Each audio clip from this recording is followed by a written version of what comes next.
عندكم بلاطو من عمي وين اللي طاح من وين؟ هاي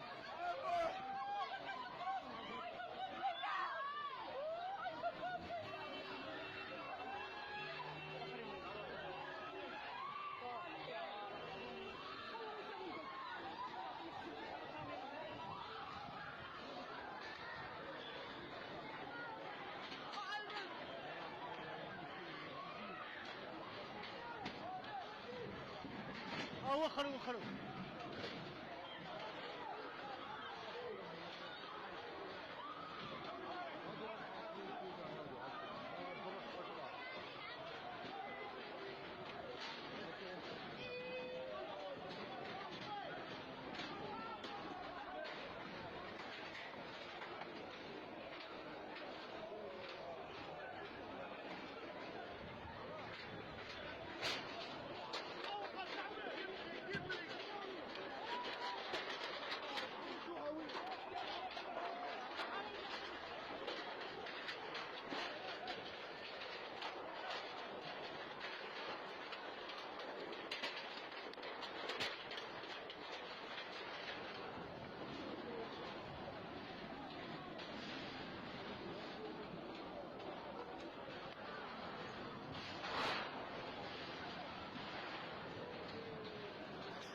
خوتي عندكم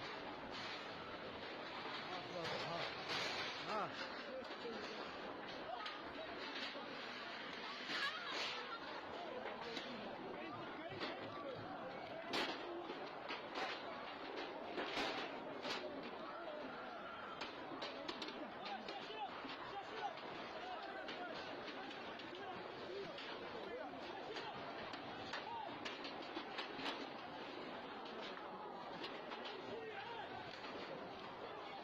لعملية الإنقاذ، وما هي حيثيات الحادث ربما بعد توفر المعلومات اللازمة.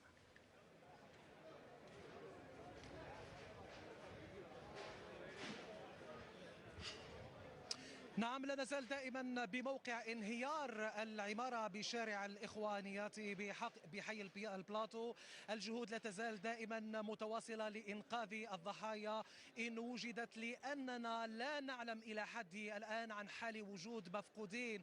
الحصيلة الأولية التي قدمتها الحماية المدنية في حادث الانهيار هذا إنقاذ امرأة وطفل في حدود الساعة منتصف النهار و20 دقيقة. لأكثر تفاصيل يحضر معنا العقيد محفوظ سويكي، أكيد مدير الحماية المدنية لولاية وهران. سيدي، هل أعطيتمونا تفاصيل عن حيثيات انهيار هذا المبنى؟ شكرا، تحية الاحترام والتقدير أزفها إلى سكينة وهران، ونطمئنهم بأننا نعمل جاهدين لنطمئن سكينة وهران.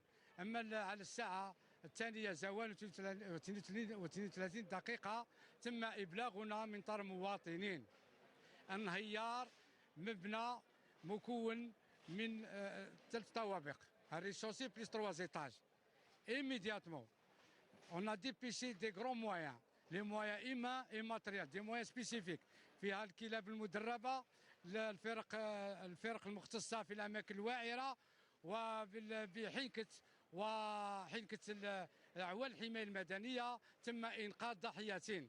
الضحية الأولى امرأة تبلغ من العمر 65 سنة، والضحية الثانية وهو طفل يبلغ 9 سنوات تم إنقاذهم وفي ظروف جيدة. أما عملية البحث راهي جارية من طرف جميع العوان، وإن شاء الله نطمئن سكان وهران باللي تم تكوين خلية أزمة على مستوى الولاية، يترأسها سيد الوالي، وهو كذلك يتبع العملية عن كتب. وإحنا ثقافة الدولة تلزم عليا نعمل جاهدين والسهر على راحة حتى ننتشر، لكن كاين ضحايا. وشكرا. نعم. هل فيه في الأخير فقط، هل فيه معلومات في حالة ما إذا كان لا تزال هناك ضحايا تحت الأنقاض أو لا؟ احنا المعلومات اللي عندنا وهي كاين 3 من جنسية إفريقية، ولكن غادروا المكان. نعم. غادروا المكان. وحسب عندنا رانا نفيزيوناليزيو في الفيديو. نعم. عندنا فيديو بلي 3 كانوا هنا وهربوا، راه عندنا الفيديو. نعم. إذا شكرا جزيلا لكم السيد المدير. إذا نترك المجال فقط للصورة، بحيث نتابع في هذه الأثناء عمل أعوان الحماية المدنية على أكيد البحث عن إمكانية وجود ضحايا تحت الأنقاض. أكيد منذ الساعات الأولى، فأكيد ومنذ الدقائق الأولى كذلك التحقت مصالح الحماية المدنية وكذلك الأمن الوطني والسلطات المحلية أكيد بقيادة السيد الوالي، جاءوا إلى هذا المكان للوقوف على أكيد حيثيات هذه الواقعة. وعلى كل سنرصد لكم دقيقة بدقيقة التفاصيل في حينها. إليكم الخط مرة. إن أعجبك هذا الفيديو من قناة نيوز باندكات فلا تبخل علينا بضغط زر الإعجاب والاشتراك بالقناة، ولكي يصلك كل جديد قم بتفعيل جرس التنبيهات.